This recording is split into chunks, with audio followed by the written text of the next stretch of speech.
गुरु जी दी साजी नवाजी। गुरु रूप गुरु प्यारी साध संगत जी, वाहिगुरु जी का खालसा वाहिगुरु जी की फतेह। गुरमुख प्यारे जो अपन सतगुरु गुरबाणी गुरु राही साडे जीवन की जाच जो सानू दस रहे, सानू समझा रहे, सतगुरु समझाते भी किवें साडे मन की तृप्ति होवे। साडा जिहड़ा मन भुखा है, भुखा किवें रजे, जिहड़ी ये साडी तृष्णा, ये तृष्णा किवें बुझे, ताकि साडे मन नूं सुख मिले, शांति आवे ते आनंद अवस्था दे विच आवे। हुण आपां नूं फिर समझाउंदे भी ये तृष्णा कदों साडे मन नूं लगी। तुसीं पहिलां इहदे ते विचार कर, फिर ये तृष्णा किवें बुझणी सानूं फिर इहदे ते विचार कर। सतगुरु फिर आपां नूं दसदे भी ये तृष्णा साडे मन नूं उदों लगी जदों साडी परमात्मा दे नाम दे नालों लिव टुटी। लिव टुटी होण करके नाम दे नालों साडे मन नूं ये माया लग गई, सानूं ये तृष्णा लग गई। सतगुरु फरमाउंदे लिव छुड़की लगी तृष्णा माया अमर वरताया। साडे मन की लिव टुट गई, ਤੇ ਸਾਡੇ ਮਨ ਨੂੰ ਤ੍ਰਿਸ਼ਨਾ ਲੱਗੀ। ਹੁਣ ਇਹ ਲਿਵ ਸਾਡੀ ਜੁੜੀ ਕਦੋਂ ਹੋਈ ਸੀ? ਜਦੋਂ ਅਸੀਂ ਮਾਤਾ ਦੇ ਗਰਭ ਦੇ ਵਿੱਚ ਹੁੰਦੇ ਹਾਂ, ਉਦੋਂ ਸਾਡੀ ਜਿਹੜੀ ਲਿਵ ਨਾਮ ਦੇ ਨਾਲ ਜੁੜੀ ਹੁੰਦੀ। ਇਹ ਜਿਹੜੇ ਨੌਂਦਰ ਨੇ, ਇਹ ਨੌਂਦਰ ਬੰਦ ਹੁੰਦੇ। 10ਵਾਂ ਖੁੱਲ੍ਹਾ ਹੁੰਦਾ, ਸਾਡੇ ਮਨ ਦਾ ਵਾਸਾ 10ਵੇਂ 'ਚ ਹੁੰਦਾ। ਇਹ ਅਸੀਂ ਨਾਮ ਦੇ ਨਾਲ ਜੁੜੇ ਹੁੰਦੇ ਹਾਂ ਅਤੇ ਇਹ ਸਾਡੇ ਜੀਵਨ ਦਾ ਪਹਿਲਾ ਪਹਿਰ ਹੁੰਦਾ। ਪਹਿਲੇ ਪਹਿਰ ਦੇ ਵਿੱਚ ਅਸੀਂ ਹੁਕਮ ਦੇ ਵਿੱਚ ਹੁੰਦੇ ਅਤੇ ਮਾਂ ਦੇ ਗਰਭ ਦੇ ਵਿੱਚ ਹੁੰਦੇ। ਹੁਣ ਉੱਥੇ ਗਰਭ ਦੇ ਵਿੱਚ ਅਸੀਂ ਕਿਹੜਾ ਸਿਮਰਨ ਕਰਦੇ ਹਾਂ, ਕਿਹੜੀ ਅਸੀਂ ਭਗਤੀ ਕਰਦੇ ਹਾਂ ਅਤੇ ਕਿਹੜੀ ਉੱਥੇ ਅਰਦਾਸ, ਕਿਹੜੀ ਬੇਨਤੀ ਜੋਦੜੀ ਹੁੰਦੀ। ਮਾਰੇ ਫਰਮਾਉਂਦੇ, ਪਹਿਲੇ ਬਹਿਰੇ ਰਹਿਣ ਕੇ ਬਣ ਜਾ ਰਿਹਾ ਮਿੱਤਰ, ਹੁਕਮ ਪੇ ਆਗਰਵਾਸ, ਔਰਦ ਤਪ ਅੰਤਰ ਕਰੇ ਬਣ ਜਾ ਰਿਹਾ ਮਿੱਤਰ, ਖਸਮ ਸੇਤੀ ਅਰਦਾਸ। ਉੱਥੇ ਅਸੀਂ ਔਰਦਮੁਖੀ ਹੁੰਦੇ, ਨਾਮ ਦੇ ਨਾਲ ਜੁੜੇ ਹੁੰਦੇ ਹਾਂ, ਸਾਡੀ ਲਿਵ ਜੁੜੀ ਹੁੰਦੀ ਅਤੇ ਇਹੀਓ ਅਰਦਾਸ, ਇਹੀਓ ਭਗਤੀ ਹੈ। ਇਹੀਓ ਮਾਲਕ ਸਾਨੂੰ ਨਾਮ ਦਾ ਆਸਰਾ ਦੇ ਕੇ ਉੱਥੇ ਮਾਂ ਦੇ ਗਰਭ ਦੇ ਵਿੱਚ, ਅਗਨ ਦੇ ਵਿੱਚ ਸਾਡੀ ਰੱਖਿਆ ਕਰਦੀ। ਸਾਨੂੰ ਉੱਥੇ ਸੇਕ ਨਹੀਂ ਲੱਗਦਾ, ਸਾਨੂੰ ਉੱਥੇ ਅਗਨ ਪਾਉਂਦੀ ਨਹੀਂ। ਮਾਰੇ ਫਰਮਾਉਂਦੇ, ਮਾਤ ਗਰਭ ਮੈਂ ਆਪਨ ਸਿਮਰਨ ਦੇ ਤਹਿ ਤੁਮ ਰਾਖਣ ਹਾਰੀ। ਵੀ ਸਾਨੂੰ ਮਾਂ ਦੇ ਗਰਭ ਦੇ ਵਿੱਚ ਉਹ ਅਗਨ ਤੋਂ ਤੂੰ ਆਪਦੇ ਨਾਮ ਦੁਆਰਾ ਸਾਡੀ ਰੱਖਿਆ ਕੀਤੀ। ਉੱਥੇ ਨਾਮ ਦਾ ਰੱਖਿਆ ਚੱਕਰ ਸਾਡੀ ਇਰਦ ਗਿਰਦ ਬਣਿਆ ਹੁੰਦਾ। ਅਸੀਂ ਨਾਮ ਦੇ ਨਾਲ ਜੁੜੇ ਹੁੰਦੇ। ਸਾਡੇ ਮਨ ਨੂੰ ਟ੍ਰੇਨਿੰਗ ਦੇਣ ਵਾਸਤੇ ਵੀ ਤੈਨੂੰ ਜਿੱਥੇ ਹੁਣ ਭੇਜਣਾ ਬਾਹਰ ਸੰਸਾਰ 'ਚ, ਮਾਤ ਲੋਕ ਦੇ ਵਿੱਚ, ਮਾਤ ਲੋਕ ਦੇ ਵਿੱਚ ਇਹ ਜਿਹੜੀ ਮਾਇਆ ਅਗਨ ਦਾ ਜਿਹਨੂੰ ਨਾਮ ਦਿੱਤਾ, ਇਹ ਅਗਨ ਅਤੇ ਆਹ ਅਗਨ ਜਿਹੜੀ ਮਾਂ ਦੇ ਗਰਭ ਦੇ ਵਿੱਚ, ਇਹ ਦੋਵੇਂ ਇੱਕੋ ਜਿਹੀਆਂ। ਉੱਥੇ ਫਿਰ ਥੋੜ੍ਹੀ ਜਿਹੀ ਲਿਵ ਸਾਡੀ ਨਾਮ ਦੇ ਨਾਲੋਂ ਤੋੜਦੀ। ਜਿਉਂ ਹੀ ਲਿਵ ਟੁੱਟਦੀ, ਸਾਡੇ ਮਨ ਨੂੰ ਸੇਕ ਲੱਗਦਾ ਅਤੇ ਫਿਰ ਲਿਵ ਜੋੜ ਲੈਂਦੀ। ਜਦੋਂ ਫਿਰ ਲਿਵ ਜੋੜਦੇ, ਫਿਰ ਇੱਕ ਪਲ ਦਾ ਵਿਛੋੜਾ ਹੀ ਇਹ 50 ਵਰ੍ਹਿਆਂ ਵਰਗਾ ਮਹਿਸੂਸ ਕਰਦਾ। ਵੀ ਇੱਕ ਪਲ ਦਾ ਹੀ, ਇੱਕ ਛਿਣ ਦਾ ਹੀ ਵਿਛੋੜਾ ਪਿਆ ਅਤੇ ਮੈਨੂੰ ਇਉਂ ਲੱਗਿਆ ਵੀ ਜਿਵੇਂ 50 ਸਾਲ ਦਾ ਵਿਛੋੜਾ ਪੈ ਗਿਆ। ਫਿਰ ਇਹਦੀ ਲਿਵ ਜਦੋਂ ਜੋੜਦੇ, ਫਿਰ ਕਹਿੰਦੇ, ਇੱਕ ਖਿਨ ਪਲ ਤੂੰ ਵਿਸਰੇ ਸੁਆਮੀ, ਜਾਣੂ ਵਰਸ 85। ਵੀ ਇੱਕ ਛਿਣ ਦਾ ਹੀ ਵਿਛੋੜਾ ਪਿਆ ਅਤੇ ਮੈਨੂੰ ਇਉਂ ਲੱਗਿਆ ਵੀ 50 ਵਰ੍ਹਿਆਂ ਦਾ ਵਿਛੋੜਾ ਪੈ ਗਿਆ। ਫਿਰ ਜਦੋਂ ਲਿਵ ਜੋੜਦੇ, ਫਿਰ ਇਹਨੂੰ ਸਮਝਾਉਂਦੇ ਵੀ ਜਿੱਦਾਂ ਦੀ ਹੁਣ ਇਹ ਮਾਂ ਦੇ ਗਰਭ ਦੀ ਅਗਨ ਹੈ, ਇੱਦਾਂ ਦੀ ਬਾਹਰ ਮਾਇਆ ਸੰਸਾਰ। ਹੁਣ ਜਿਵੇਂ ਤੂੰ ਨਾਮ ਦੇ ਨਾਲ ਜੁੜੇ ਹੈ, ਤੇਰੇ ਇਰਦ ਗਿਰਦ ਰੱਖਿਆ ਚੱਕਰ ਬਣਿਆ ਅਤੇ ਤੈਨੂੰ ਸੇਕ ਨਹੀਂ ਲੱਗਦਾ। ਹੁਣ ਜੇ ਤੂੰ ਇਸੇ ਤਰ੍ਹਾਂ ਹੀ ਮਾਤ ਲੋਕ 'ਚ ਜਾ ਕੇ ਨਾਮ ਦਾ ਆਸਰਾ ਲਵੇਂਗਾ, ਨਾਮ ਦੇ ਨਾਲ ਜੁੜੇਗਾ, ਅਤੇ ਫਿਰ ਇਹ ਮਾਇਆ ਜਿਹੜੀ ਅਗਨ ਤੈਨੂੰ ਪੋਏਗੀ ਨਹੀਂ। ਜੇ ਤੂੰ ਨਾਮ ਨੂੰ ਵਿਸਾਰ ਦਿੱਤਾ, ਭੁੱਲ ਗਿਆ, ਫਿਰ ਇਹ ਅਗਨ ਤੈਨੂੰ ਸਾੜੇਗੀ। ਫਿਰ ਤੂੰ ਇਹਦੇ ਵਿੱਚ ਤਪੇਂਗਾ, ਫਿਰ ਤੂੰ ਇਹਦੇ ਵਿੱਚ ਜਲੇਂਗਾ। ਇਸੇ ਭਰਥਾਈ ਸਾਨੂੰ ਰੋਜ਼ ਗੁਰੂ ਅਮਰਦਾਸ ਜੀ ਫਰਮਾਉਂਦੇ, ਜੈਸੀ ਅਗਨ ਉਧਰ ਮੈਂ ਤੈਸੀ ਬਾਹਰ ਮਾਇਆ। ਮਾਇਆ ਅਗਨ ਸਭ ਇੱਕੋ ਜਿਹੀ, ਕਰਤੇ ਖੇਲ ਰਚਾਇਆ। ਹੁਣ ਮਾਲਕ ਨੇ ਸਾਨੂੰ ਟ੍ਰੇਨਿੰਗ ਦੇ ਕੇ ਅਗਨ ਦੇ ਵਿੱਚ, ਮਾਤਾ ਦੇ ਗਰਭ ਦੇ ਵਿੱਚ, ਅਤੇ ਉੱਧਰੋਂ ਕੱਢ ਕੇ ਸਾਨੂੰ ਆਹ ਅਗਨ ਦੇ ਵਿੱਚ ਪਾ ਦਿੱਤੀ। ਹੁਣ ਉਧਰ ਅਸੀਂ ਉਰਦਮੁਖੀ ਸੀ, ਨਾਮ ਦੇ ਨਾਲ ਜੁੜੇ ਹੋਏ ਸੀ ਅਤੇ ਨੌਂਦਰ ਬੰਦ ਸੀ ਸਰੀਰ 'ਤੇ। ਜਿਉਂ ਹੀ ਇੱਧਰ ਆਏ ਇਹ ਨੌਂਦਰ ਖੁੱਲ੍ਹ ਗਏ, ਨਾਮ ਦੇ ਨਾਲੋਂ ਸਾਡੀ ਲਿਵ ਸੀ ਜਿਹੜੀ ਟੁੱਟੀ ਅਤੇ ਅਸੀਂ ਵੈਰਾਗ ਕਰਨਾ ਸ਼ੁਰੂ ਕਰ ਦਿੱਤਾ। ਅਤੇ ਜਦੋਂ ਰੋਣ ਲੱਗੇ ਤਾਂ ਮਾਂ ਨੇ ਦੁੱਧ ਦੇ ਦਿੱਤਾ ਅਤੇ ਅਸੀਂ ਇੱਧਰ ਇਹ ਸਰੀਰ ਦੀ ਖੁਰਾਕ ਦੇ ਨਾਲ ਜੁੜ ਗਏ। ਹੁਣ ਫਿਰ ਸਾਨੂੰ ਥੋੜ੍ਹੇ ਥੋੜ੍ਹੇ ਸਮੇਂ ਬਾਅਦ ਮਾਲਕ ਫਿਰ ਵੀ ਦਰਸ਼ਨ ਦਿੰਦਾ ਰਹਿੰਦਾ ਵੀ ਇਹ ਇੱਕਦਮ ਕਿਤੇ ਬਹੁਤ ਹੀ ਨਾ ਵੈਰਾਗੀ ਹੋ ਜਾਣ। ਉਹ ਫਿਰ ਬੱਚਾ ਨਵਾਂ ਆਏ ਹੈ ਅਤੇ ਟ੍ਰੇਨਿੰਗ ਲੈ ਕੇ ਆਏ। ਹੁਣ ਜਦੋਂ ਕੋਈ ਵੀ ਜਿਵੇਂ ਟ੍ਰੇਨਿੰਗ ਸੈਂਟਰ ਹੁੰਦਾ, ਜਦੋਂ ਜੀਵ ਉੱਥੋਂ ਸਿਖਲਾਈ ਲੈ ਕੇ ਬਾਹਰ ਆਉਂਦਾ ਹੈ, ਕੁਝ ਸਮਾਂ ਉਹਦੀਆਂ ਆਦਤਾਂ ਉਹੀਓ ਰਹਿੰਦੀ, ਫਿਰ ਹੌਲੀ ਹੌਲੀ ਜਿਉਂ-ਜਿਉਂ ਉਹਨੂੰ ਸੰਗਤ ਹੋਰ ਮਿਲਦੀ ਜਾਂਦੀ, ਫਿਰ ਤਿਉਂ-ਤਿਉਂ ਉਹਦਾ ਸੁਭਾਅ ਜਿਹੜਾ ਬਦਲਦਾ ਜਾਂਦਾ, ਆਦਤਾਂ ਬਦਲਦੀਆਂ ਜਾਂਦੀ। ਹੁਣ ਜਦੋਂ ਅਸੀਂ ਨਵੇਂ ਆਉਂਦੇ ਅਤੇ ਸਾਨੂੰ ਟ੍ਰੇਨਿੰਗ ਦੇ ਕੇ ਭੇਜਿਆ ਜਾਂਦਾ ਅਤੇ ਬੱਚਾ ਜਿਹੜਾ ਫਿਰ ਉਹ ਵਿਧੀ ਤਰੀਕਾ ਅਪਣਾਉਂਦਾ ਮਾਲਕ ਨੂੰ ਮਿਲਣ ਵਾਸਤੇ। ਸਾਡਾ ਜਿਹੜਾ ਇਹ ਸੰਤੁਲਨ ਵਿਗੜਿਆ ਪਾਉਣ ਦਾ, ਜਿਹੜਾ ਇਹ ਆਪਾਂ ਨੂੰ ਦੋ ਸੁਰਾਂ ਦੇ ਵਿੱਚ ਸਵਾਸ ਆ ਰਹੀ, ਇੱਕ ਪਾਸੇ ਘੱਟ ਆਉਂਦੇ ਇੱਕ ਪਾਸੇ ਜ਼ਿਆਦਾ ਆਉਂਦੇ। ਹੁਣ ਉਹ ਬੱਚਾ ਨਵਾਂ ਆਇਆ ਟ੍ਰੇਨਿੰਗ ਲੈ ਕੇ ਅਤੇ ਉਹ ਪਾਉਣ ਨੂੰ ਸਮ ਕਰ ਲੈਂਦਾ ਇੱਕੋ ਜੀ ਬਰਾਬਰ। ਫਿਰ ਇਹ ਜਿਹੜੇ ਸਾਡੇ ਦੋ ਨੇਤਰ ਨੇ ਚੰਦ ਸੂਰਜ, ਇਹਨਾਂ ਦਾ ਸੰਤੁਲਨ ਵਿਗਾੜੇ ਅਤੇ ਉਹ ਇਹਨਾਂ ਨੂੰ ਵੀ ਸਮ ਕਰ ਲੈਂਦਾ ਬਰਾਬਰ।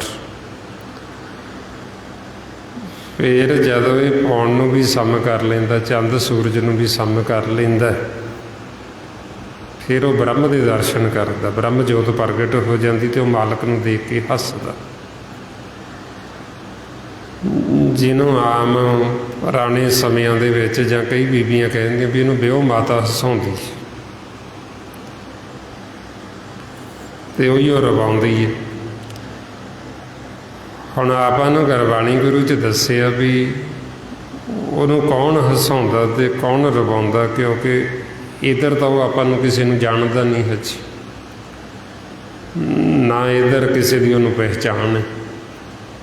ਉਹ ਸਿਰਫ ਜੇ ਜਾਣਦਾ ਤਾਂ ਆਪਣੇ ਅਸਲ ਮਾਤਾ ਪਿਤਾ ਨੂੰ ਜਾਣਦਾ, ਜਿਹਨੇ ਭੇਜਿਆ ਸਾਨੂੰ, ਜਿਹਨੂੰ ਬ੍ਰਹਮ ਕਹਿੰਦੇ, ਸੱਚ ਨਿਰੰਕਾਰ ਵਾਹਿਗੁਰੂ।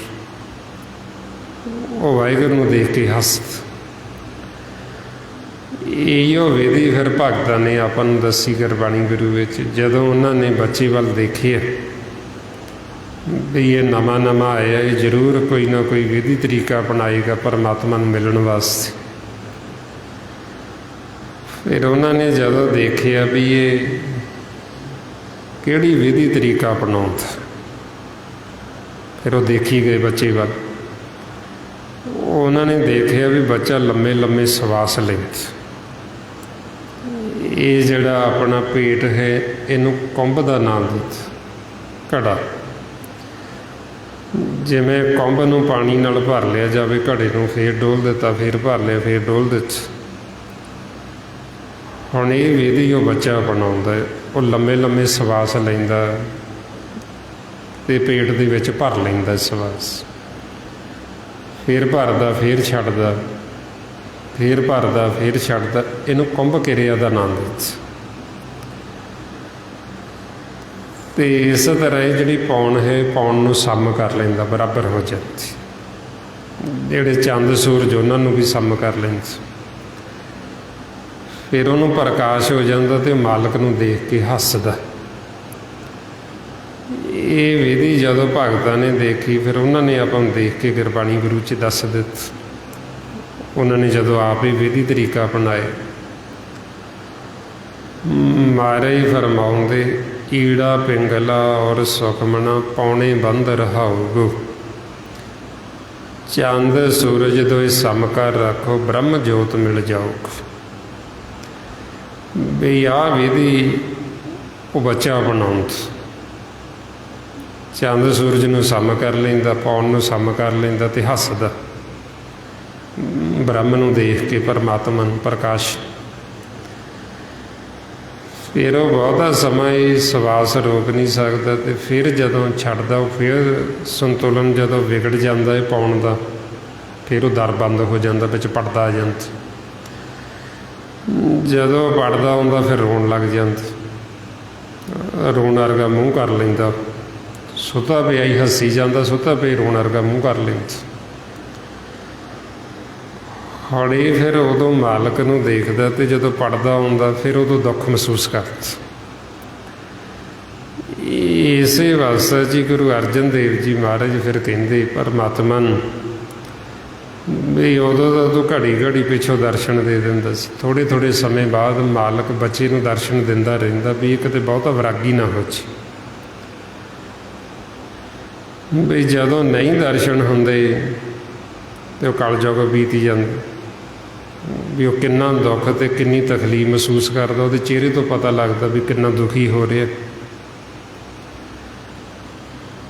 ਫਿਰ ਇਸ ਵਾਸਤੇ 'ਚ ਕਹਿੰਦੇ ਵੀ ਉਦੋਂ ਘੜੀ ਨਹੀਂ ਸੀ ਮਿਲਦਾ ਅਤੇ ਕਲਯੁਗ ਵਰਤ ਜਾਂਦਾ ਸੀ, ਅਤੇ ਹੁਣ ਕਿੰਨਾ ਸਮਾਂ ਹੋ ਗਿਆ, ਅਤੇ ਹੁਣ ਕਦੋਂ ਤੇਰੇ ਦੁਬਾਰਾ ਦਰਸ਼ਨ ਹੋਣਗੇ, ਕਦੋਂ ਮਿਲਾਪ ਹੋਏਗਾ। ਮਾਰੇ ਫਰਮਾਉਂਦੇ ਇੱਕ ਘੜੀ ਨਾ ਮਿਲਤੇ ਤਾਂ ਕਲਯੁਗ ਹੋਤਾ, ਹੁਣ ਕਦ ਮਿਲੀਏ ਪਰ ਤੁਧ ਭਗਵੰਤ। ਵੀ ਹੁਣ ਕਦੋਂ ਮਿਲੇਂਗੇ?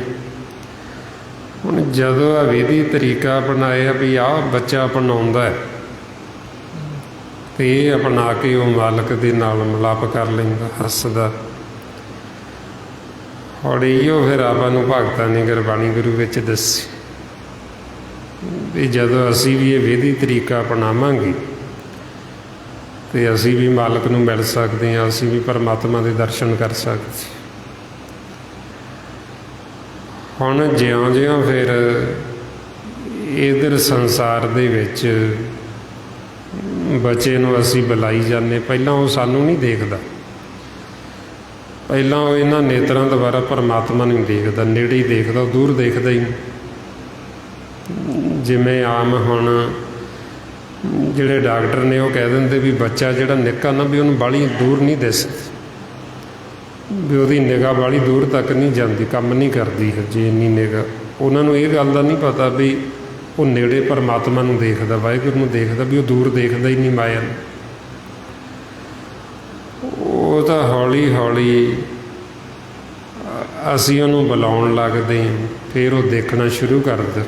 ਪਹਿਲਾਂ ਮਾਂ ਦੇ ਸਰੀਰ ਵੱਲ ਦੇਖਦਾ, ਉਹਦੇ ਵੱਲ ਦੇਖੀ ਜਾਂਦਾ, ਦੇਖੀ ਜਾਂਦਾ, ਦੇਖ ਦੇਖ ਕੇ ਉਹਦੀ ਪਹਿਚਾਣ ਕਰਦਾ।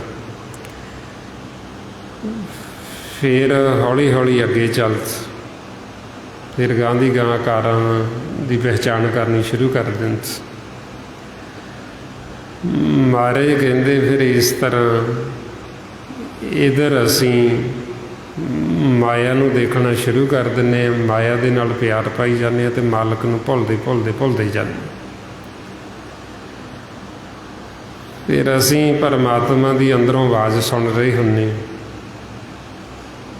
ਪਹਿਲਾਂ ਬੱਚਾ ਸਾਡੀ ਆਵਾਜ਼ ਨਹੀਂ ਸੁਣਦਾ, ਉਹ ਅਨਹਦ ਆਵਾਜ਼ਾਂ ਨੂੰ ਹੀ ਸੁਣਦਾ, ਅੰਦਰੋਂ ਸੁਣੀ ਜਾਂਦਾ। ਸੁਣ ਸੁਣ ਕੇ ਤਾਂਹੀਓ ਉਹ ਸਹਿਜ ਦੇ ਵਿੱਚ ਹੀ ਰਹਿੰਦਾ, ਸੁੱਤਾ ਹੀ ਰਹਿੰਦਾ। ਸਿਰਫ ਉਹਨਾਂ ਕੀ ਉੱਠਦਾ ਜਦੋਂ ਭੁੱਖ ਲੱਗਦੀ, ਦੁੱਧ ਪੀਂਦਾ, ਫਿਰ ਸਹਿਜ ਵਿੱਚ ਚਲਾ ਜਾਂਦਾ। ਹੁਣ ਫਿਰ ਅਸੀਂ ਹੌਲੀ ਹੌਲੀ ਉਹਨੂੰ ਆਵਾਜ਼ਾਂ ਸੁਣਾਉਣੀਆਂ ਸ਼ੁਰੂ ਕਰਦੇ ਇੱਧਰੋਂ, ਫਿਰ ਉਹ ਹੌਲੀ ਹੌਲੀ ਸੁਣਨਾ ਸ਼ੁਰੂ ਕਰਦਾ। ਪਹਿਲਾਂ ਕੰਨਾਂ ਦੇ ਪਰਦੇ ਦੇ ਅੰਦਰਲੇ ਪਾਸੇ ਹੁੰਦਾ, ਉਹਨੂੰ ਪ੍ਰਚੰਡ ਗਿਆਨ ਹੁੰਦਾ, ਨਾਦ ਦੇ ਨਾਲ, ਨਾਮ ਦੇ ਨਾਲ ਜੁੜਿਆ ਹੁੰਦਾ। ਫਿਰ ਜਦੋਂ ਅਸੀਂ ਇੱਧਰ ਸੰਸਾਰ ਦੀਆਂ ਆਵਾਜ਼ਾਂ ਸੁਣਾਉਂਦੇ, ਉਹ ਪਰਦੇ ਤੋਂ ਹੌਲੀ ਹੌਲੀ ਬਾਹਰ ਆਉਣਾ ਸ਼ੁਰੂ ਹੋ ਜਾਂਦਾ। ਫਿਰ ਜਦੋਂ ਪਰਦੇ ਦੇ ਬਾਹਰਲੇ ਪਾਸੇ ਆ ਜਾਂਦਾ, ਬਾਹਰ ਦੀਆਂ ਆਵਾਜ਼ਾਂ ਸੁਣਨੀਆਂ ਸ਼ੁਰੂ ਕਰ ਦਿੰਦਾ। ਫਿਰ ਇਹ ਰਸਨਾ ਦੁਬਾਰਾ ਪਹਿਲਾਂ ਉਹ ਜਦੋਂ ਸਹਿਜ ਵਿੱਚ ਹੁੰਦਾ, ਉਹ ਅੰਮ੍ਰਿਤ ਪੀਂਦਾ, ਹੌਲੀ ਹੌਲੀ ਉਹਨੂੰ ਬਾਹਰੀ ਸਵਾਦਾਂ ਦਾ ਫਿਰ ਪਤਾ ਲੱਗਣ ਲੱਗਦਾ ਅਤੇ ਉਹ ਬਾਹਰ ਦੇ ਪਦਾਰਥਾਂ ਦੇ ਨਾਲ ਜੁੜਨਾ ਸ਼ੁਰੂ ਕਰ ਦਿੰਦਾ। ਇਹ ਤਨ ਦੀ ਖੁਰਾਕ ਲੈਣੀ ਸ਼ੁਰੂ ਕਰ ਦਿੰਦਾ, ਮਨ ਦੀ ਖੁਰਾਕ ਲੈਣੀ ਭੁੱਲ ਜਾਂਦਾ। ਫਿਰ ਇਹ ਸਾਡੇ ਮਨ ਨੂੰ ਇਹ ਰੋਗ ਲੱਗਦਾ ਤ੍ਰਿਸ਼ਨਾ। ਸਾਡੀਆਂ ਅੱਖਾਂ ਨੂੰ ਦੇਖਣ ਦਾ ਰੋਗ ਲੱਗ ਗਿਆ ਤ੍ਰਿਸ਼ਨਾ ਦਾ, ਮਾਇਆ ਨੂੰ ਦੇਖੀ ਜਾਂਦੀ। ਇਹ ਕੰਨਾਂ ਨੂੰ ਰੋਗ ਲੱਗ ਗਿਆ ਸੁਣਨ ਦਾ, ਸੰਸਾਰ ਦੀਆਂ ਆਵਾਜ਼ਾਂ ਸੁਣੀ ਜਾਂਦੀ। ਰਸਨਾ ਨੂੰ ਰੋਗ ਲੱਗ ਗਿਆ, ਤ੍ਰਿਸ਼ਨਾ ਲੱਗ ਗਈ ਬਾਹਰੀ ਸਵਾਦਾਂ 'ਤੇ, ਸੰਸਾਰ ਦੀਆਂ ਦੁਨਿਆਵੀ ਗੱਲਾਂ 'ਤੇ। ਹੁਣ ਮਹਾਰਾਜ ਕਹਿੰਦੇ ਵੀ ਇਹ ਤ੍ਰਿਸ਼ਨਾ ਜੀਵ ਦੀ ਅੱਗੇ ਹੋਰ ਵੱਧਦੀ ਜਾਂਦੀ। ਜਿਉਂ-ਜਿਉਂ ਅਸੀਂ ਮਾਇਆ ਦੇ ਵਿੱਚ ਹੋਰ ਅੱਗੇ ਤੁਰੇ ਜਾਂਦੇ ਹਾਂ ਅਤੇ ਉਹਦੇ ਤ੍ਰਿਸ਼ਨਾ ਅੱਗੇ ਹੋਰ ਵੱਧਦੀ ਜਾਂਦੀ। ਨਾ ਇਹ ਅੱਖਾਂ ਸਾਡੀਆਂ ਨੂੰ ਸਬਰ ਸੰਤੋਖ ਆਵੇ, ਇਹਨਾਂ ਦੀ ਤ੍ਰਿਸ਼ਨਾ ਬੁਝੇ, ਨਾ ਕੰਨਾਂ ਦੀ ਬੁਝੇ, ਨਾ ਰਸਨਾ ਦੀ ਬੁਝੇ। ਇਹਨੂੰ ਫਿਰ ਮਹਾਰਾਜ ਕਹਿੰਦੇ ਵੀ ਜਿਹੜਾ ਜੀਵਨ ਨੂੰ ਤ੍ਰਿਸ਼ਨਾ ਦਾ ਇਹ ਰੋਗ ਲੱਗਾ, ਇਹ ਤ੍ਰਿਸ਼ਨਾ ਵਿਰਲੇ ਦੀ ਬੁਝਦੀ। ਸੰਸਾਰ ਦੇ ਵਿੱਚ ਜੀਵ ਕਿੰਨਾ ਧਨ ਇਕੱਠਾ ਕਰ ਲਵੇ, ਜਿਵੇਂ ਉਹ ਇਕੱਠਾ ਕਰਦਾ ਲੱਖਾਂ ਕਰੋੜਾਂ ਅਰਬਾਂ ਖਰਬਾਂ ਇਕੱਠੇ ਕਰ ਲੈਂਦਾ, ਉਹ ਤ੍ਰਿਸ਼ਨਾ ਫੇਰ ਨਹੀਂ ਬੁਝਦੀ, ਅੱਗੇ ਹੋਰ ਵੱਧਦੀ ਜਾਂਦੀ। ਮਹਾਰਾਜ ਇਸ ਲਈ ਫਰਮਾਉਂਦੇ ਤ੍ਰਿਸ਼ਨਾ ਵਿਰਲੇ ਕੀ ਹੀ ਬੁਝੀ ਹੈ, ਕੋਟ ਜੋਰੇ ਲੱਖ ਕਰੋੜੇ ਮਨ ਨਾ ਹੋਰੇ, ਪਰੇ ਪਰੇ ਕੋ ਹੀ ਲੂਝੀ ਹੈ। ਬਈ ਜੀਵ ਇੱਧਰ ਸੰਸਾਰ 'ਚ ਕਿੰਨਾ ਵੀ ਇਕੱਠਾ ਕਰੀ ਜਾਵੇ ਸਾਜੋ ਸਮਾਨ, ਉਹਦੀ ਤ੍ਰਿਸ਼ਨਾ ਬੁਝਦੀ ਨਹੀਂ। ਭੁੱਖ ਜਿਹੜੀ ਮਨ ਦੀ ਉਹ ਖਤਮ ਨਹੀਂ ਹੁੰਦੀ, ਉਹ ਕਿੰਨਾ ਵੀ ਇੱਧਰ ਇਕੱਠਾ ਕਰ ਲਵੇ। ਤਾਈਓ ਮਾਰੇ ਕਹਿੰਦੇ ਭੁੱਖਿਆਂ ਭੁੱਖ ਨਾ ਉਤਰੇ ਜੇ ਬੰਨਾ ਪੂਰੀਆਂ ਭਾਰ। ਬਈ ਉਹ ਕਿੰਨਾ ਜ਼ਮੀਨ ਜਾਇਦਾਦਾਂ ਦਾ ਮਾਲਕ ਬਣ ਜੇ, ਪਿੰਡਾਂ ਦਾ ਸ਼ਹਿਰਾਂ ਦਾ, ਪਰ ਉਹ ਭੁੱਖੇ ਦੀ ਭੁੱਖ ਨਹੀਂ ਉਤਰਦੀ, ਉਹਦੀ ਤ੍ਰਿਸ਼ਨਾ ਨਹੀਂ ਬੁਝਦੀ। ਸਤਿਗੁਰੂ ਕਹਿੰਦੇ ਵੀ ਇਹ ਤ੍ਰਿਸ਼ਨਾ ਉਦੋਂ ਲੱਗੀ ਜਦੋਂ ਨਾਮ ਦੇ ਨਾਲੋਂ ਲਿਵ ਟੁੱਟੀ। ਇਹ ਬੁਝਣੀ ਉਦੋਂ ਜਦੋਂ ਵਾਪਸ ਨਾਮ ਦੇ ਨਾਲ ਫੇਰ ਜੁੜ ਜਾਂਗੇ। ਨਹੀਂ ਤਾਂ ਸੰਸਾਰ ਦੇ ਵਿੱਚ ਇਹ ਤ੍ਰਿਸ਼ਨਾ ਜੀਵ ਦੀ ਖਤਮ ਨਹੀਂ ਹੁੰਦੀ, ਭੁੱਖ ਜੀਵ ਦੀ ਖਤਮ ਨਹੀਂ ਹੁੰਦੀ। ਸਤਿਗੁਰੂ ਫਿਰ ਇਸ ਲਈ ਸਮਝਾਉਂਦੇ ਵੀ ਤ੍ਰਿਸ਼ਨਾ ਵਿਰਲੇ ਦੀ ਬੁਝਦੀ। ਵਿਰਲੇ ਕਿਹਨਾਂ ਦੀ? ਜਿਨ੍ਹਾਂ ਨੇ ਗੁਰੂ ਦੀ ਮੱਤ ਲੈ ਲਈ, ਜਿਨ੍ਹਾਂ ਨੇ ਪਰਮਾਤਮਾ ਨੂੰ ਦੇਖਿਆ ਇਹਨਾਂ ਨਜ਼ਰਾਂ ਦੁਆਰਾ, ਜਿਨ੍ਹਾਂ ਨੇ ਦੇਖ ਕੇ ਹਿਰਦੇ 'ਚ ਵਸਾ ਲਿਆ, ਜਿਨ੍ਹਾਂ ਨੇ ਕੰਨਾਂ ਦੁਆਰਾ ਪਰਮਾਤਮਾ ਦੀ ਆਵਾਜ਼ ਨਾਦ ਨੂੰ ਸੁਣਿਆ, ਸੁਣ ਕੇ ਉਹਦੇ ਵਿੱਚ ਸਮਾ ਗਏ, ਜਿਨ੍ਹਾਂ ਨੇ ਰਸਨਾ ਦੁਆਰਾ ਮਾਲਕ ਦੇ ਗੁਣ ਗਾਏ ਅਤੇ ਗੁਣ ਗਾ ਕੇ ਇਹ ਰਸਨਾ 'ਤੇ ਅੰਮ੍ਰਿਤ ਰਸ ਆਉਣ ਲੱਗ ਗਿਆ, ਉਹ ਮਨ ਦੀ ਤ੍ਰਿਸ਼ਨਾ ਖਤਮ ਹੋ ਜਾਂਦੀ, ਉਹਦੀ ਤ੍ਰਿਸ਼ਨਾ ਬੁੱਝ ਜਾਂਦੀ। ਤਾਈਓ ਫਿਰ ਮਹਾਰਾਜ ਫਰਮਾਉਂਦੇ ਵੀ ਕਿਵੇਂ ਬੁਝਣੀ? ਫਰਮਾਉਂਦੇ ਤ੍ਰਿਸ਼ਨਾ ਬੁਝੇ ਹਰਿ ਕੇ ਨਾਮ। ਵੀ ਇਹ ਤ੍ਰਿਸ਼ਨਾ ਸਾਡੀ ਪਰਮਾਤਮਾ ਦੇ ਨਾਮ ਦੁਆਰਾ ਬੁਝਣੀ, ਉੱਦਾਂ ਬੁਝਦੀ ਨਹੀਂ। ਸੰਸਾਰ 'ਚ ਜੀਵ ਜਿੰਨਾ ਮਰਜ਼ੀ ਭੱਜ ਦੌੜ ਲਵੇ, ਜਿਉਂ ਅਸੀਂ ਸੁਰਤ ਸੰਭਾਲੀ ਅਸੀਂ ਭੱਜ ਹੀ ਰਹੇ। ਜਿਉਂ ਬੱਚਾ ਸੁਰਤ ਸੰਭਾਲਦਾ, ਜਿਉਂ ਭੱਜਣਾ ਸ਼ੁਰੂ ਹੁੰਦਾ, ਸਾਰੀ ਉਮਰ ਉਹ ਭੱਜਦਾ ਹੀ ਰਹਿੰਦਾ। ਵੀ ਮੈਂ ਇਕੱਠਾ ਕਰ ਲਾਂ, ਇੱਧਰੋਂ ਕਰ ਲਾਂ, ਉੱਧਰੋਂ ਕਰ ਲਾਂ, ਆਹ ਕਰ ਲਾਂ, ਆਹ ਕਰ ਲਾਂ। ਜੀਵ ਬੜੇਪਾ ਆ ਜਾਂਦਾ, ਅਤੇ ਜਦੋਂ ਬੜੇਪਾ ਆ ਗਿਆ, ਗਿਆਨ ਇੰਦਰੇ ਕਰਮ ਇੰਦਰੇ ਸਾਥ ਛੱਡਣਾ ਸ਼ੁਰੂ ਹੋ ਜਾਂਦਾ। ਸਰੀਰ ਹੈ ਜਿਹੜਾ ਇਹ ਨਕਾਰਾ ਹੋ ਜਾਂਦਾ। ਅਤੇ ਪਰ ਜੀਵ ਦੇ ਅੰਦਰ ਜਿਹੜੀ ਮਾਇਆ, ਉਹ ਮਾਇਆ ਨਹੀਂ ਥੱਕਦੀ। ਇਹ ਨੇਤਰ ਇਹ ਸਾਥ ਛੱਡਣਾ ਸ਼ੁਰੂ ਹੋ ਜਾਂਦੇ, ਨੇਤਰਾਂ ਤੋਂ ਦਿਸਣਾ ਘੱਟ ਜਾਂਦਾ, ਨਿਗਾਹ ਵੀ ਚਲੀ ਜਾਂਦੀ। ਕਈਆਂ ਦੀ ਤਾਂ ਆਪਾਂ ਦੇਖਦੇ ਹਾਂ ਵੀ ਨਿਗਾਹ ਖਤਮ ਹੋ ਜਾਂਦੀ। ਜਿਹੜੇ ਕੰਨ ਸੀ ਕੰਨਾਂ ਤੋਂ ਸੁਣਨਾ ਬੰਦ ਹੋ ਜਾਂਦੇ, ਆਵਾਜ਼ ਨਹੀਂ ਸੁਣਦੀ, ਮੁਖ 'ਚੋਂ ਆਵਾਜ਼ ਨਿਕਲਦੀ ਕੋਈ ਨਹੀਂ, ਕੰਠ ਤੋਂ ਬੋਲਿਆ ਨਹੀਂ ਜਾਂਦਾ। ਪਰ ਜਿਹੜੀ ਮਾਇਆ ਹੈ, ਮਾਇਆ ਨਹੀਂ ਥੱਕਦੀ। ਜੇ ਜੀਵ ਨੇਤਰਾਂ ਤੋਂ ਦਿਸਣਾ ਵੀ ਬੰਦ ਹੋ ਗਿਆ, ਪਰ ਉਹਦੇ ਅੰਦਰ ਤ੍ਰਿਸ਼ਨਾ ਤਾਂ ਉਵੇਂ ਹੀ, ਕੰਨਾਂ ਤੋਂ ਸੁਣਨਾ ਬੰਦ ਹੋ ਗਿਆ, ਪਰ ਤ੍ਰਿਸ਼ਨਾ ਤਾਂ ਉਵੇਂ ਹੀ ਲੱਗੀ ਹੋਈ। ਕੰਠ ਤੋਂ ਬੋਲਿਆ ਨਹੀਂ ਜਾਂਦਾ, ਪਰ ਤ੍ਰਿਸ਼ਨਾ ਨਹੀਂ ਬੁੱਝੀ। ਮਹਾਰਾਜ ਇਸ ਅਵਸਥਾ 'ਚ ਕਹਿੰਦੇ ਵੀ ਦੇਖ ਹੁਣ ਤੇਰਾ ਸਰੀਰ ਥੱਕ ਗਿਆ, ਇਹ ਮਾਇਆ ਥੱਕ ਗਈ, ਤੈਨੂੰ ਜਰਾ ਆ ਗਿਆ, ਬੜੇਪਾ ਆ ਗਿਆ, ਪਰ ਤੇਰੇ ਅੰਦਰ ਵਿਚਾਰਾਂ ਨੇ ਕਿੰਨੀ ਤਪਸ਼ ਮਚਾਈ ਹੋਈ ਹੈ। ਤੂੰ ਕਿੰਨਾ ਦੁਖੀ ਹੋ ਰਿਹਾ, ਤੂੰ ਕਿੰਨਾ ਅਸ਼ਾਂਤ ਹੋ ਰਿਹਾ। ਬਈ ਤੂੰ ਸਾਰੀ ਉਮਰ ਆਪਦੀ ਭੱਜਦੇ ਦੌੜਦੇ ਨਹੀਂ ਗਵਾ ਲਈ, ਤੂੰ ਗਿਆਨ ਨਹੀਂ ਲਿਆ ਗੁਰੂ ਤੋਂ। ਜੇ ਤੂੰ ਗਿਆਨ ਲੈ ਲੈਂਦਾ ਤੇ ਤੇਰੇ ਮਨ ਨੂੰ ਧੀਰਜ ਆ ਜਾਂਦਾ, ਤੈਨੂੰ ਸਬਰ ਸੰਤੋਖ ਆ ਜਾਂਦਾ, ਤੇਰੀ ਤ੍ਰਿਪਤੀ ਹੋ ਜਾਂਦੀ, ਤੂੰ ਰੱਜ ਜਾਂਦਾ। ਹੁਣ ਦੇਖ ਤੂੰ ਜਿਉਂ ਸੁਰਤ ਸੰਭਾਲੀ, ਤੂੰ ਭੁੱਖੇ ਦਾ ਭੁੱਖਾ ਹੀ ਹੈ, ਤੇਰੀ ਤ੍ਰਿਪਤੀ ਤਾਂ ਹੋਈ ਕੋਈ ਨਹੀਂ। ਮਹਾਰਾਜ ਇਸ ਅਵਸਥਾ 'ਚ ਕਹਿੰਦੇ ਥਾਕੇ ਨੈਣ ਸਰਵਣ ਸੁਣ ਥਾਕੇ, ਥਾਕੀ ਸੁੰਦਰ ਕਾਇਆ, ਜਰਾ ਹਾਕ ਦੀ ਸੰਮਤ ਥਾਕੀ, ਏਕ ਨ ਥਾਕ ਸਮਾਇਆ। ਬਾਬਰੇ ਤੈਂ ਗਿਆਨ ਵਿਚਾਰ ਨਾ ਪਾਇਆ, ਬਿਰਥਾ ਜਨਮ ਗਵਾਇਆ। ਸਤਿਗੁਰੂ ਕਹਿੰਦੇ ਬੌਰੇ ਕਮਲੇ ਜੀਵ, ਤੂੰ ਗਿਆਨ ਤਾਂ ਪਾਇਆ ਹੀ ਨਾ। ਤੂੰ ਜਦੋਂ ਤੇਰੇ ਕੋਲ ਸਮਾਂ ਸੀ, ਜਦੋਂ ਤੂੰ ਇਹ ਗਿਆਨ ਲੈ ਸਕਦਾ ਸੀ, ਸੋਝੀ ਲੈ ਸਕਦਾ ਸੀ, ਤੇ ਤੂੰ ਸਾਰੀ ਉਮਰ ਵਿਅਰਥ ਹੀ ਖਰਾਬ ਕਰ ਲਈ ਆ।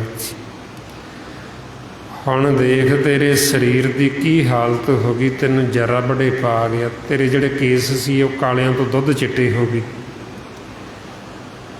ਤੇਰਿਆਂ ਇਹਨਾਂ ਨੇਤਰਾਂ 'ਚੋਂ ਆਪ ਮਹਾਰੇ ਪਾਣੀ ਵਗੀ ਜਾਂਦਾ,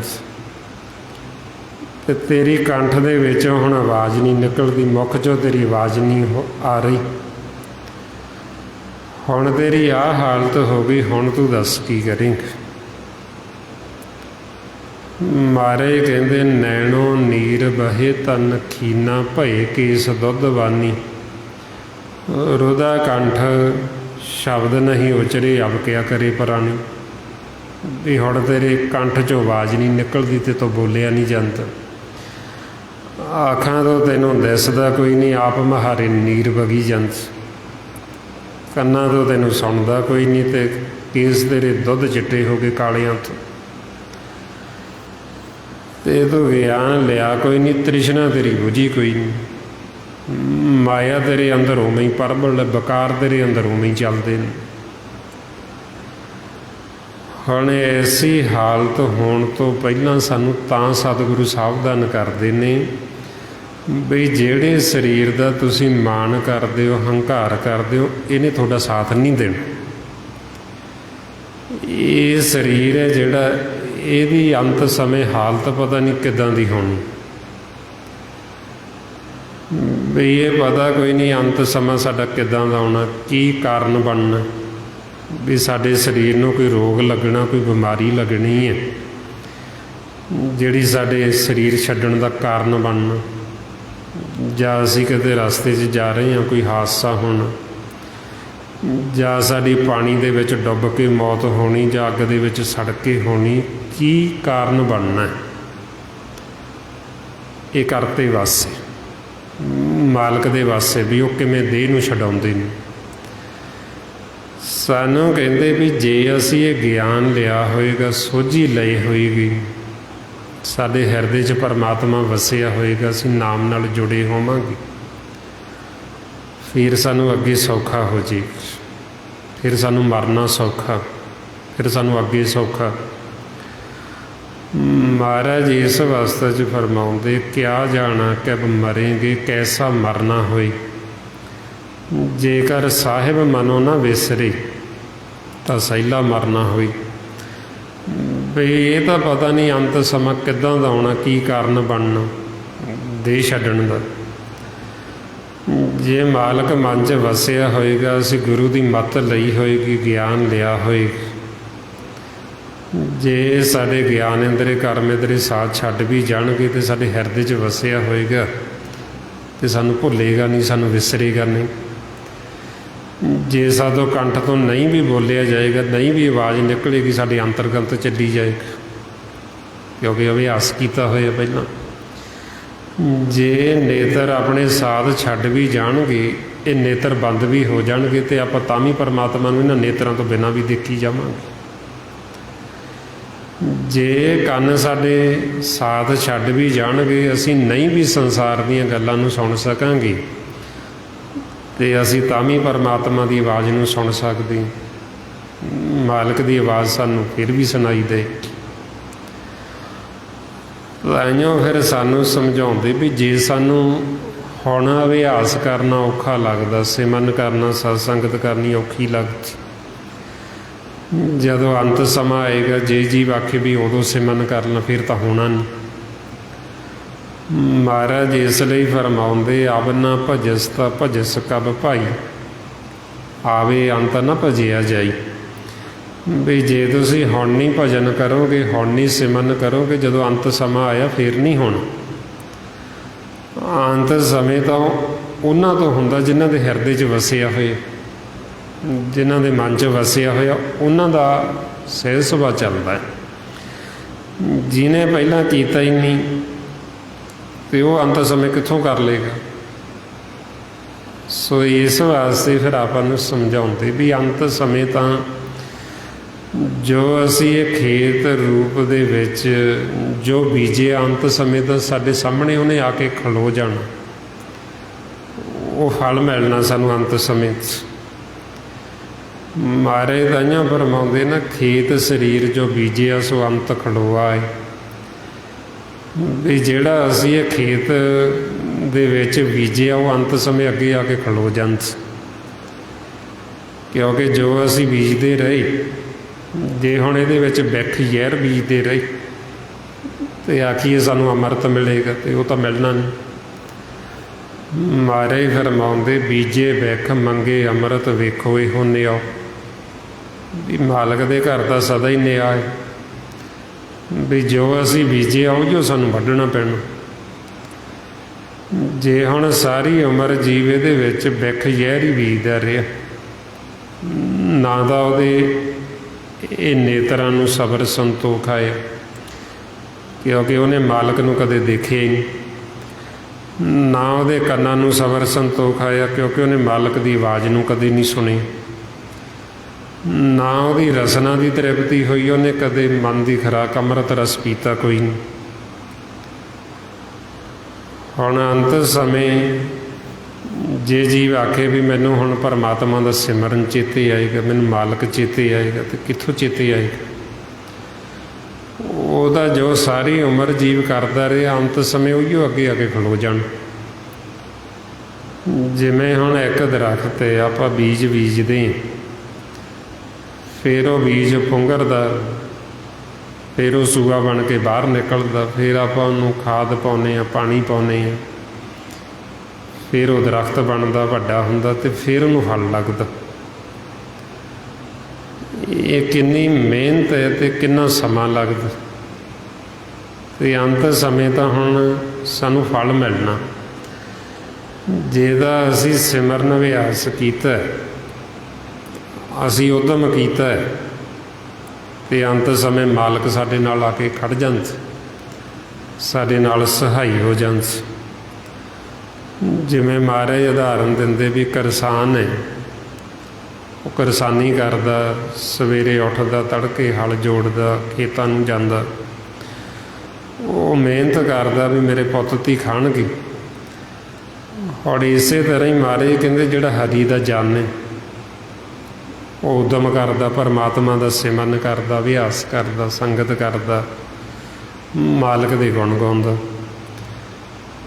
ਜਦੋਂ ਫਿਰ ਅੰਤ ਸਮਾਂ ਆਉਂਦਾ, ਫਿਰ ਮਾਲਕ ਉਹਦੇ ਨਾਲ ਆਪ ਸਹਾਈ ਹੋ ਜਾਂਦਾ, ਉਹ ਫਿਰ ਸਾਨੂੰ ਜਮਾਂ ਦੇ ਮਾਰਗ 'ਤੇ ਨਹੀਂ ਜਾਣ ਦਿੰਦਾ।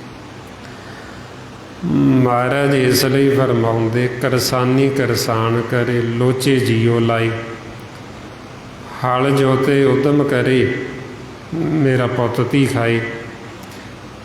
ਤੈਸੇ ਹਰ ਜਨ ਹਰ ਹਰ ਜਪ ਕਰੇ, ਹਰ ਅੰਤ ਲਈ ਛਡਾਈ। ਬਈ ਜਿਵੇਂ ਉਹ ਕਿਰਸਾਨ ਕਿਰਸਾਨੀ ਕਰਦਾ, ਮਿਹਨਤ ਕਰਦਾ, ਤੇ ਇਸੇ ਤਰ੍ਹਾਂ ਹੀ ਜੇ ਅਸੀਂ ਵੀ ਮਿਹਨਤ ਕਰੀਏ, ਸਿਮਰਨ ਕਰੀਏ, ਫਿਰ ਅੰਤ ਸਮੇਂ ਮਾਲਕ ਨਾਲ ਸਹਾਈ ਹੁੰਦਾ। ਤੇ ਜਿਹਨੇ ਮਿਹਨਤ ਕੀਤੀ ਨਹੀਂ, ਮਸ਼ੱਕਤ ਘਾਲਣਾ ਘਾਲੀ ਕੋਈ ਨਹੀਂ। ਹੁਣ ਉਹ ਆਖੇ ਵੀ ਮੈਨੂੰ ਫਲ ਦੀ ਆਸ ਰੱਖੇ ਤੇ ਫਲ ਉਹਨੂੰ ਕੀ ਮਿਲਣਾ। ਉਹ ਆਖੇ ਮੈਨੂੰ ਅੰਮ੍ਰਿਤ ਮਿਲੇਗਾ, ਤੇ ਅੰਮ੍ਰਿਤ ਕਿਵੇਂ ਮਿਲੇਗਾ? ਜੋ ਬੀਜਿਆ ਉਹੀਓ ਵੱਢਣਾ ਪੈਣਾ। ਇਸ ਵਾਸਤੇ ਸਾਨੂੰ ਫਿਰ ਸਮਝਾਉਂਦੇ ਵੀ ਇਹ ਜਿਹੜਾ ਅਸੀਂ ਹੁਣ ਸਿਮਰਨ ਕਰਦੇ, ਸੰਗਤ ਕਰਦੇ, ਇਹ ਅਸੀਂ ਤਿਆਰੀ ਕਰਦੇ ਵੀ ਆਪਣਾ ਜਿਹੜਾ ਆਉਣ ਵਾਲਾ ਸਮਾਂ, ਜੋ ਅਸੀਂ ਇਹ ਦੇਹ ਨੂੰ ਛੱਡਣਾ ਨਹੀਂ, ਕਿਉਂਕਿ ਛੱਡਣਾ ਤਾਂ ਅਸੀਂ ਹੈਗਾ ਹੀ ਹੈਗਾ। ਇਹ ਤਾਂ ਹੈ ਨਹੀਂ ਵੀ ਅਸੀਂ ਸਦਾ ਇੱਥੇ ਬੈਠੇ ਰਹਾਂਗੇ। ਅੰਤ ਸਮਾਂ ਕੋਈ ਪਤਾ ਨਹੀਂ ਸਾਡਾ ਕਦੋਂ ਆ ਜਾਣਾ। ਤੇ ਤਾਈਓ ਸਾਨੂੰ ਕਹਿੰਦੇ ਵੀ ਇਹਦੇ ਵਿੱਚ ਤੁਸੀਂ ਦੇਰੀ ਨਾ ਕਰ, ਇਹਦੇ ਵਿੱਚ ਸਿਮਰਨ ਕਰਨ ਲੱਗਿਆ ਤੁਸੀਂ ਢਿੱਲ ਨਾ ਵਰਤੋ, ਤੁਸੀਂ ਆਲਸ ਨਾ ਕਰ। ਵੀ ਉਹ ਸਮਾਂ ਪਤਾ ਕੋਈ ਨਹੀਂ ਵੀ ਕਦੋਂ ਆ ਜਾਣਾ, ਕਦੋਂ ਜਮਾ ਨੇ ਆ ਕੇ ਸਾਡੀ ਗੰਢ ਖੋਲ੍ਹ ਦੇਣੀ ਤੇ ਸਾਨੂੰ ਕਹਿਣਾ ਵੀ ਉੱਠੋ ਤੇ ਚੱਲੋ, ਚੱਲ ਕੇ ਹਿਸਾਬ ਦੇ। ਮਹਾਰਾਜ ਇਸ ਲਈ ਫਰਮਾਉਂਦੇ, ਗੱਗਾ ਗੋਬਿੰਦ ਗੁਣ ਰਵੋ, ਸਾਸ ਸਾਸ ਜਪ ਨੀਤ, ਕਹਾ ਵਸਾਸਾ ਦੇ ਕਾ ਬਿਲਮ ਨਾ ਕਰਿਓ ਮੀਤ। ਨਹਿ ਬਾਰਕ ਨਹਿ ਜੋਬਣੇ, ਨਾ ਬਿਰਦੀ ਕਿਛ ਬੰਦ, ਉਹ ਵੇਲਾ ਨਾ ਬੂਝੀਏ ਜੋ ਆਏ ਪਰੇ ਜਮ ਫੰਦ। ਵੀ ਉਹ ਵੇਲਾ ਪਤਾ ਨਹੀਂ ਕਦੋਂ ਆ ਜਾਣਾ, ਕਦੋਂ ਸਾਡਾ ਦਿੱਤਾ ਹੋਇਆ ਸਮਾਂ ਖਤਮ ਹੋ ਜਾਣਾ। ਕਿਉਂਕਿ ਸਵਾਸ ਗਿਣਤੀ ਦੇ ਨੇ ਆਪਣੇ ਕੋਲ, ਇਹਨਾਂ ਦੇ ਵਿੱਚ ਇੱਕ ਸਵਾਸ ਵੀ ਵਾਧਾ ਘਟਦਾ ਨਹੀਂ। ਮਾਰੇ ਫਰਮਾਉਂਦੇ, ਗਣ ਘਾਲੇ ਸਭ ਦਿਵਸ ਆਸ, ਨ ਵੱਢਣ ਘਟਣ ਤਿਲ ਸਾਰ। ਬਈ ਇਹ ਸਮਾਂ ਸਾਡੇ ਕੋਲ ਸਵਾਸਾਂ ਦਾ ਧਨ ਗਿਣਤੀ ਦਾ ਇੱਕ ਤਿਲ ਮਾਤਰ ਵੀ ਵੱਧ ਘੱਟ ਨਹੀਂ ਹੁੰਦਾ। ਜਦੋਂ ਸਮਾਂ ਖਤਮ ਹੋ ਗਿਆ, ਜਾਣਾ ਹੀ ਜਾਣਾ ਹੈ। ਚਾਹੇ ਸਰੀਰ ਸਾਡਾ ਤੰਦਰੁਸਤ ਵੀ ਹੈ ਤੇ ਤਾਂ ਵੀ ਸਾਨੂੰ ਛੱਡ ਕੇ ਜਾਣਾ ਪੈਣਾ। ਜਿਵੇਂ ਆਪਾਂ ਦੇਖਦੇ ਕਈ ਜੀਵ ਕਹਿੰਦੇ ਵੀ ਬਿਲਕੁਲ ਤੰਦਰੁਸਤ ਸੀ, ਕੋਈ ਬਿਮਾਰੀ ਕੁਛ ਵੀ ਨਹੀਂ। ਫਿਰ ਹੋਇਆ ਕੀ? ਕਹਿੰਦੇ ਸੁੱਤਾ ਪਿਆ ਸੀ, ਸੁੱਤਾ ਹੀ ਰਹਿ ਗਿਆ, ਉੱਠਿਆ ਹੀ ਨਹੀਂ। ਕਾਰਨ ਕੀ? ਬਈ ਉਹਦਾ ਸਮਾਂ ਖਤਮ ਹੋ ਗਿਆ, ਸਵਾਸ ਖਤਮ ਹੋ ਗਏ, ਤੇ ਉਹ ਜਦੋਂ ਸਮਾਂ ਖਤਮ ਹੋਇਆ ਤੇ ਜਾਣਾ ਹੀ ਪੈਣਾ। ਸੋ ਇਸ ਵਾਸਤੇ ਫਿਰ ਆਪਾਂ ਨੂੰ ਸਮਝਾਉਂਦੇ ਵੀ ਸਾਡੇ ਕੋਲ ਜਿਹੜਾ ਸਮਾਂ ਬੜਾ ਸੀਮਤ, ਰੋਜ਼ ਦੀ ਰੋਜ਼ ਸਾਡਾ ਸਮਾਂ ਘਟਦਾ ਜਾ ਰਿਹਾ। ਦਿਨ ਪਹਿਰ ਘੜੀਆਂ ਸਮਾਂ ਬੀਤਦਾ ਜਾ ਰਿਹਾ। ਇੱਕ ਦਿਨ ਸਾਡਾ ਸਮਾਂ ਖਤਮ ਹੋ ਜਾਣਾ। ਜਿਵੇਂ ਧਨ ਸਾਡੇ ਕੋਲ ਹੋਵੇ ਤੇ ਉਹਦੇ ਵਿੱਚ ਹੋਰ ਪਾਈਏ ਨਾ, ਤੇ ਉਹਨੂੰ ਰੋਜ਼ ਖਰਚੀ ਚੱਲੀਏ ਤੇ ਇੱਕ ਦਿਨ ਖਤਮ ਹੋ ਹੀ ਜਾਣਾ। ਹੁਣ ਇਸੇ ਤਰ੍ਹਾਂ ਹੀ ਸਾਡੇ ਕੋਲ ਇਹ ਸਵਾਸਾਂ ਦਾ ਧਨ ਹੈ, ਇਹ ਵਾਧਾ ਨਹੀਂ ਹੈ। ਰੋਜ਼ ਅਸੀਂ ਖਰਚੀ ਜਾਂਦੇ ਰੋਜ਼ ਦੀ ਰੋਜ਼ ਘਟਦਾ ਜਾ ਰਿਹਾ, ਤੇ ਇੱਕ ਦਿਨ ਖਤਮ ਹੋ ਜਾਣ। ਮਹਾਰਾਜ ਸਾਨੂੰ ਤਾਈਓ ਰੋਜ਼ ਸਮਝਾਉਂਦੇ ਵੀ ਸਾਡੇ ਦਿਨ ਪਹਿਰ ਘੜੀਆਂ ਘਟਦੇ ਜਾ ਰਹੇ। ਹੁਣ ਜਿਸ ਮਕਸਦ ਵਾਸਤੇ ਤੁਸੀਂ ਇਸ ਲੋਕ 'ਚ ਆਏ ਹੋ, ਉਹ ਤੁਸੀਂ ਆਪਦਾ ਕਾਰਜ ਪੂਰਾ ਕਰ ਲਓ। ਸਮਾਂ ਖਤਮ ਹੋਣ ਤੋਂ ਪਹਿਲਾਂ ਸਵਾਸ ਮੁੱਕਣ ਤੋਂ ਪਹਿਲਾਂ ਉਹ ਆਪਦਾ ਕਾਰਜ ਸਵਾਰ ਲਓ। ਗੁਰੂ ਦੀ ਸ਼ਰਨ ਦੇ ਵਿੱਚ ਜਾ ਕੇ ਜਿਸ ਮਕਸਦ ਵਾਸਤੇ ਆਏ ਆ, ਉਹ ਮਕਸਦ ਨੂੰ ਪੂਰਾ ਕਰ ਲਓ। ਮਾਰੇ ਫਰਮਾਉਂਦੇ, ਔਧ ਘਟੇ ਦਿਨ ਸਰੈ ਨਾਰੀ, ਮਨ ਗੁਰਮਿਲ ਕਾਜ ਸਵਾਰੀ। ਵੀ ਸਮਾਂ ਤਾਂ ਸਾਡਾ ਰੋਜ਼ ਦੀ ਰੋਜ਼ ਘਟਦਾ ਜਾ ਰਿਹਾ। ਦਿਨ ਪਹਿਰ ਘੜੀਆਂ ਤੇ ਜਿਹੜਾ ਕਾਲ ਹੈ ਉਹ ਘੇਰਾਬੰਦੀ ਤੰਗ ਕੀਤੀ ਆ। ਉਹਨੂੰ ਪਤਾ ਵੀ ਮਨ ਹੈ ਜਿਹੜਾ ਇਹ ਤੋਂ ਬੇਖਬਰ ਹੈ ਵੀ ਇਹਦਾ ਸਮਾਂ ਰੋਜ਼ ਦੀ ਰੋਜ਼ ਘਟਦਾ ਜਾ ਰਿਹਾ, ਤੇ ਜਿਉਂ ਘਟਦਾ ਕਾਲ ਘੇਰਾਬੰਦੀ ਤੰਗ ਕੀਤੀ ਆ। ਸਾਨੂੰ ਕਹਿੰਦੇ ਕੋਈ ਐਸੀ ਵਿਧੀ ਜੁਗਤੀ ਤਰੀਕਾ ਅਪਣਾਓ, ਇਹ ਕਾਲ ਦੇ ਦਾਇਰੇ ਵਿੱਚੋਂ ਬਾਹਰ ਨਿਕਲ ਜਾਓ। ਜੇ ਅਸੀਂ ਇਹ ਤ੍ਰੈ ਗੁਣਾਂ ਤੋਂ, ਮਾਇਆ ਦੇ ਵਿੱਚੋਂ ਬਾਹਰ ਨਾ ਨਿਕਲੇ, ਨਾ ਆਪਦੇ ਘਰ ਚੌਥੇ ਪਦ ਵਿੱਚ ਗਏ, ਫਿਰ ਇਹ ਕਾਲ ਨੇ ਇੱਥੋਂ ਹੀ ਆ ਕੇ ਸਾਡੇ ਮਨ ਨੂੰ ਝਪਟ ਮਾਰ ਲੈਣ। ਫਿਰ ਜਦੋਂ ਇੱਥੇ ਹੀ ਇਹਨੂੰ ਫੜ ਲਿਆ ਤੇ ਫਿਰ ਇਹਨੂੰ ਵਾਪਸ ਫਿਰ ਆਕਾਰਾਂ ਦੇ ਵਿੱਚ ਭੇਜ ਦੇਣਗੇ। ਮਹਾਰਾਜ ਤਾਈਓ ਸਾਨੂੰ ਸਮਝਾਉਂਦੇ, ਦਿਨ ਤੇ ਪੈਰ, ਪੈਰ ਤੇ ਘੜੀਆਂ, ਆਵ ਘਟੇ ਤਨ ਸੀਜੇ, ਕਾਲ ਹੇਰੀ ਫਿਰੇ ਬੰਦਕ, ਜਿਉ ਕਹੋ ਕਬਣ ਵਿਦ ਕੀਜੇ। ਵੀ ਜਿਹੜਾ ਕਾਲ ਹੈ ਉਹ ਘੇਰਾਬੰਦੀ ਤੰਗ ਕੀਤੀ ਆਉਂਦਾ, ਤੇ ਕੋਈ ਐਸੀ ਵਿਧੀ ਜੁਗਤੀ ਤਰੀਕਾ ਅਪਣਾਓ ਇਹ ਕਾਲ ਦੇ ਦਾਇਰੇ 'ਚੋਂ ਬਾਹਰ ਨਿਕਲ ਜਾਓ। ਇਹ ਜਿਹੜਾ ਸਰੀਰ ਹੈ, ਇਹ ਸਰੀਰ ਤੋਂ ਉੱਪਰ ਉੱਠ ਜਾਓ, ਇਹ ਸਰੀਰ ਨੂੰ ਛੱਡ ਦਿਓ। ਜੇ ਤਾਂ ਹੁਣ ਅਸੀਂ ਇਹ ਸਰੀਰ ਨੂੰ ਇਹਨੂੰ ਘਰ ਕਹਿੰਦੇ, ਜੇ ਤਾਂ ਅਸੀਂ ਆਪਦੇ ਆਪ ਇਹ ਘਰ ਨੂੰ ਖਾਲੀ ਕਰਨਾ ਸਿੱਖ ਲਈਏ ਫਿਰ ਤਾਂ ਸੌਖਾ ਹੈ ਸਾਨੂੰ, ਕਿਉਂਕਿ ਅਸੀਂ ਸਿੱਧਾ ਹੀ ਆਪਦੇ ਘਰ ਚਲੇ ਜਾਵਾਂਗੇ, ਕਿਉਂਕਿ ਸਿੱਖੇ ਹੈ। ਜੇ ਹੁਣ ਆਪਦੇ ਘਰ ਦਾ ਪਤਾ ਨਹੀਂ ਵੀ ਅੱਗੇ ਜਾਣਾ ਕਿੱਥੇ, ਇਹਨੂੰ ਹੀ ਠੀਕ ਕਰਨ 'ਤੇ ਲੱਗੇ ਹੋਏ ਆ। ਸਾਡੀ ਸੁਰਤੀ ਰੋਮਾਂ ਰੋਮਾਂ 'ਚ ਸਮਾਈ ਹੋਈ ਸੀ, ਕਿਉਂਕਿ ਜਦੋਂ ਅਸੀਂ ਇਹਦੇ ਵਿੱਚੋਂ ਸੁਰਤੀ ਨੂੰ ਕੱਢਣਾ ਸਿੱਖਦੇ ਨਹੀਂ, ਆਪਦੇ ਆਪ ਸਰੀਰ ਨੂੰ ਛੱਡਣਾ ਨਹੀਂ ਸਿੱਖਦੇ, ਜਿਉਂਦੇ ਜੀ ਮਰਨਾ ਨਹੀਂ ਸਿੱਖਦੇ,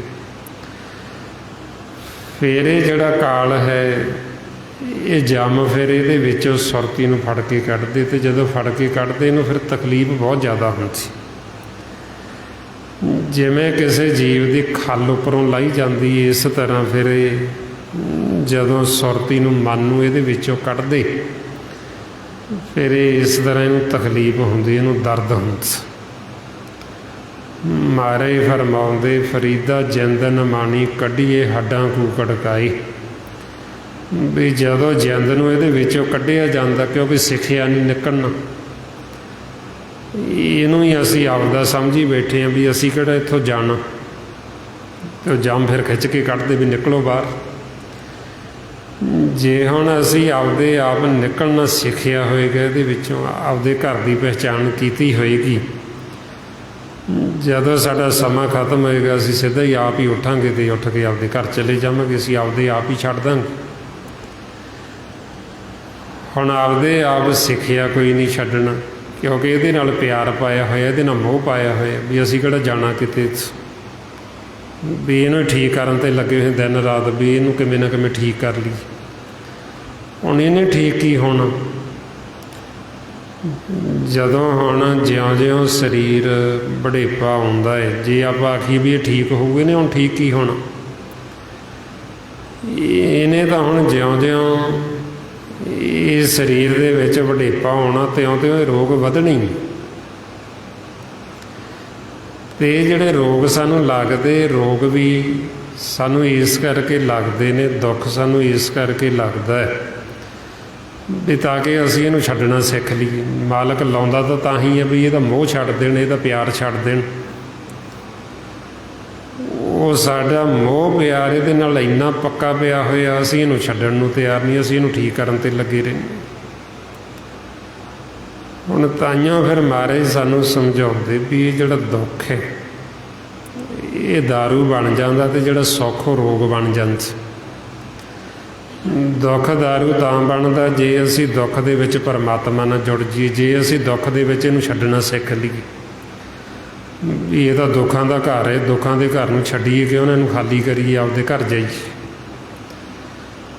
ਹੁਣ ਅਸੀਂ ਇਹ ਦੁੱਖਾਂ ਦੇ ਘਰ ਦੇ ਵਿੱਚ ਬੈਠੇ ਦੁਖੀ ਤਾਂ ਹੋਈ ਜਾਂਦੇ ਹਾਂ, ਆਗਨ ਦੇ ਵਿੱਚ ਸੜੀ ਤਾਂ ਜਾਂਦੇ ਹਾਂ, ਪਰ ਇਹਨੂੰ ਖਾਲੀ ਨਹੀਂ ਕਰਦੇ, ਇਹਨੂੰ ਛੱਡਦੇ ਨਹੀਂ।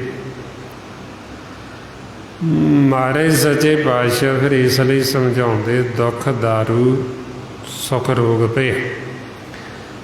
ਵੀ ਦੁੱਖ ਦਾਰੂ ਤਾਂ ਬਣ ਜਾਂਦਾ ਜੇ ਅਸੀਂ ਦੁੱਖ ਦੇ ਵਿੱਚ ਇਹਨੂੰ ਛੱਡਣਾ ਸਿੱਖ ਲਈਏ, ਅਸੀਂ ਪਰਮਾਤਮਾ ਦੇ ਨਾਲ ਜੁੜ ਜਾਈਏ।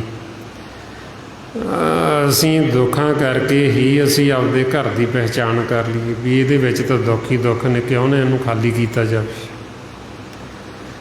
ਜੇ ਤਾਂ ਹੁਣ ਅਸੀਂ ਪਹਿਲਾਂ ਇਹਨੂੰ ਖਾਲੀ ਕਰਨਾ ਸਿੱਖ ਲਿਆ, ਫਿਰ ਤਾਂ ਅਸੀਂ ਆਪਦੇ ਘਰ ਦੀ ਪਹਿਚਾਣ ਕਰ ਲਾਂਗੇ, ਆਪਦੇ ਘਰ ਚਲੇ ਗਏ ਅਤੇ ਆਪਣੇ ਘਰ ਦੇ ਵਿੱਚ ਤਾਂ ਸੁੱਖ ਹੀ ਸੁੱਖ ਹੈ, ਆਨੰਦ ਹੀ ਆਨੰਦ। ਹੁਣ ਜਦੋਂ ਅਸੀਂ ਇਹਨੂੰ ਛੱਡਣਾ ਨਹੀਂ ਚਾਹੁੰਦੇ, ਇਹਨੂੰ ਅਸੀਂ ਠੀਕ ਕਰਨਾ ਚਾਹੁੰਦੇ, ਉਹ ਸਾਰੀ ਉਮਰ ਜੀਵ ਨੂੰ ਠੀਕ ਕਰਨ 'ਤੇ ਲੱਗਾ ਰਹਿੰਦਾ, ਉਹ ਠੀਕ ਹੁੰਦਾ ਫਿਰ ਨਹੀਂ, ਅਤੇ ਸਮਾਂ ਖਤਮ ਹੋ ਜਾਂਦਾ। ਮਹਾਰਾਜ ਇਸ ਲਈ ਫਿਰ ਆਪਾਂ ਨੂੰ ਸਮਝਾਉਂਦੇ ਵੀ ਤੁਸੀਂ ਹੁਣ